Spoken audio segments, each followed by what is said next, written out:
নমস্কার, hello, hi friends. আমি consultant doctor Laltu, Bangla Bera homeo care free homeopathy চ্যানেলের পক্ষ থেকে সবাইকে অসংখ্য ধন্যবাদ। তো চলুন ফ্রেন্ডস, আজকের এই ভিডিওতে আমি যে বিষয়টি আলোচনা করব সেটি হচ্ছে হাঁটুর আর্থারাইটিস, মানে বার্ধক্যজনিত রোগ। বর্তমান সমাজে বয়স্ক পুরুষ মহিলাদের যাদের শরীরের ওজন বেড়ে গেছে, সাধারণত তাদের এই রোগটি বেশি দেখা যায়।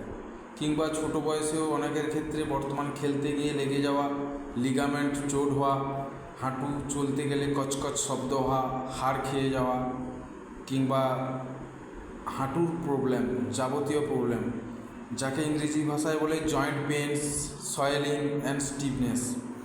তো সাধারণত এই রোগগুলি দেখা যায় 50 থেকে 60 বছর ঊর্ধ্ব বয়স্ক পুরুষ ও মহিলাদের, এবং অতিরিক্ত শরীরের ওজন হওয়ার কারণে।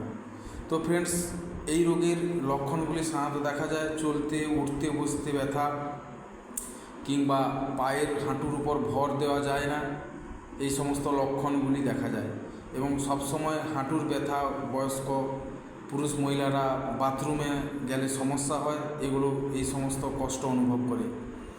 তো আমি যে ওষুধগুলি আপনাদেরকে শেয়ার করব বা আপনাদের সামনে যে আলোচনা করব, সেই ওষুধগুলোতে আমি যে রোগীগুলি সাধারণত দেখেছি বা দেখছি ভালো রেজাল্ট এসেছে। তা সত্ত্বেও বলবো, আমার এই ভিডিওতে যারা আমার এই ভিডিওগুলি দেখছেন, তারা সেলফ মেডিকেশান বা না করে আপনারা কোনো বড় সার্জেন বা বড় ডাক্তারকে দেখিয়ে নিতে পারেন।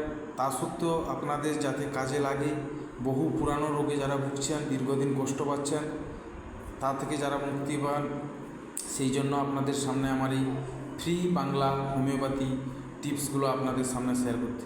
তো চলুন ফ্রেন্ডস, আর বেশি কথা বাড়াবো না। তো আমি যে ঔষধগুলি সাধারণত ব্যবহার করি, arthritis German care and cure drop. এখানে দেখুন অনেক রকমের মাদার ঔষধগুলোর মিক্সচার রয়েছে। সেই ওষুধগুলো আমি আপনাদের সামনে তুলে ধরবো, কী কী ওষুধ। সঙ্গে ক্যালসিয়াম কিংবা বিভিন্ন রকম বাতের ব্যথা, গাঁটের ব্যথা, সেক্ষেত্রেও এই ওষুধগুলি আমি সাধারণত ব্যবহার করি। রেহুম্যাক্স, দেখুন রেহুম্যাক্স এই ড্রপটিও জার্মানি ড্রপ, এটা কিন্তু খুব ভালো কাজ আসে। তো এখন যে মূল বিষয়ে আসা যাক, যে ওষুধগুলি আমি আপনাদের সামনে বলবো, তো অ্যাসিড ফস হচ্ছে হাঁটু ব্যথার এক মোক্ষম হোমিওপ্যাথি দাবাই বা ঔষধ। এটি হলে 2 ফোঁটা করে সকাল, দুপুর, সন্ধ্যা, এবং মাদার হলে 15 থেকে 20 ফোঁটা সকাল, দুপুর, সন্ধ্যা খালি পেটে জলের সঙ্গে খাবেন।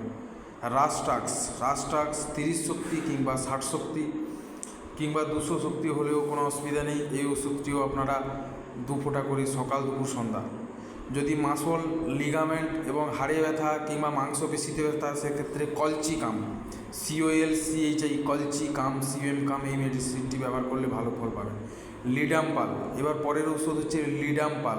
এই ওষুধটি বাতের ব্যথা, গাঁটের ব্যথা কিংবা আপনার লিগামেন্ট সরু সূক্ষ্ম ক্ষীর ব্যথা, সেক্ষেত্রে এর সঙ্গে রুটা ওষুধটি, রুটা ঔষধটি 200 শক্তি, 200 শক্তির হলে ভালো হবে।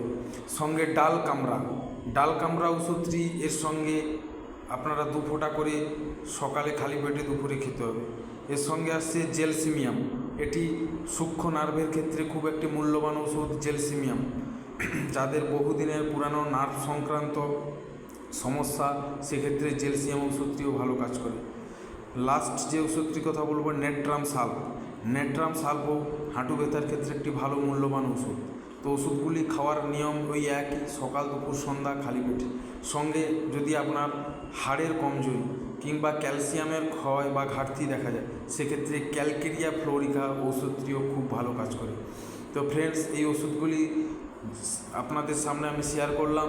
তা সত্ত্বেও কোনো বড় হোমিওপ্যাথি সার্জনকে দেখিয়ে নিলে, যত পুরানো রোগ হোক না কেন, আপনারা হাঁটুর ব্যথা থেকে অনেকটা নিরাময় পাবেন। তো চলুন ফ্রেন্ডস, আজকে আর বেশি কথা বাড়াবো না। নমস্কার, আজকের এই ভিডিওতে এই পর্যন্ত, আবার পরের ভিডিওতে দেখা হবে। এবং সাধারণত শেষে একটা কথা বলি, যে ওষুধগুলি আমি সাধারণত ব্যবহার করি, সেগুলো SBL কিংবা আপনারা ব্যবহার করতে পারেন হ্যাপকো সেট দে, এবং মাদারগুলো পিওর হওয়া চাই, তাহলে ওষুধ ভালো হলে কাজ তো ভালোই হবে। নমস্কার গুরুভাই।